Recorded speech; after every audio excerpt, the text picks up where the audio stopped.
Chairman আবদুল্লাহকে বাংলাদেশ সেনাবাহিনীর যৌথ অভিযানে গ্রেপ্তার করা হয়।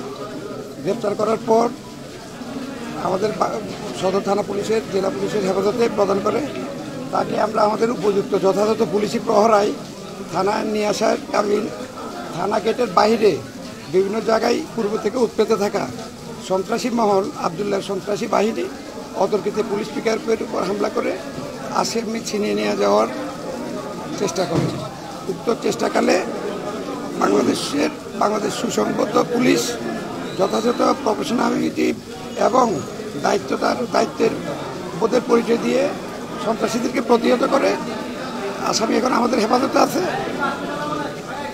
এই সন্ত্রাসীদেরকে খুঁজে বের করে আইনের আওতায় আনা হবে। 2024-এর ছাত্র জনতার এই স্বাধীনতা আন্দোলনের পরে যারা ছাত্র জনতার রক্ত এবং জীবন হরণ করেছে তারা এখনও বিভিন্নভাবে সক্রিয় আছে।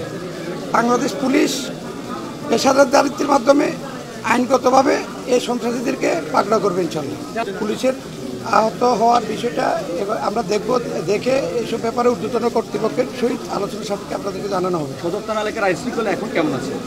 সদর থানা এলাকার আইন শৃঙ্খলা সম্পূর্ণ বাংলাদেশ পুলিশের নিয়ন্ত্রণে আছে এবং ভবিষ্যতে আরও সুন্দরভাবে পুলিশ পেশাদারিত্ব বজায় রেখে অবশ্যই ইতিমধ্যে আমাদের কক্সবাজার জেলার মাননীয় পুলিশ সুপার মহোদয় যিনি অত্যন্ত দক্ষ এবং পেশাদারিত্ব বজায় রেখে কক্সবাজার জেলাকে মাত্র অল্প কয়েকদিনে আইনশৃঙ্খলা পরিস্থিতিকে নিয়ন্ত্রণে নিয়েছেন।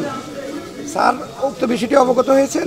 আমাদের পুলিশ সুপার মহোদয় উক্ত বিষয়ে ফুটেজ সহ বিভিন্নভাবে আমাদের সোর্সের মাধ্যমে আমরা তদন্ত করে স্যার নির্দেশ দিয়েছেন এটার বিরুদ্ধে ব্যবস্থা গ্রহণ করা হবে।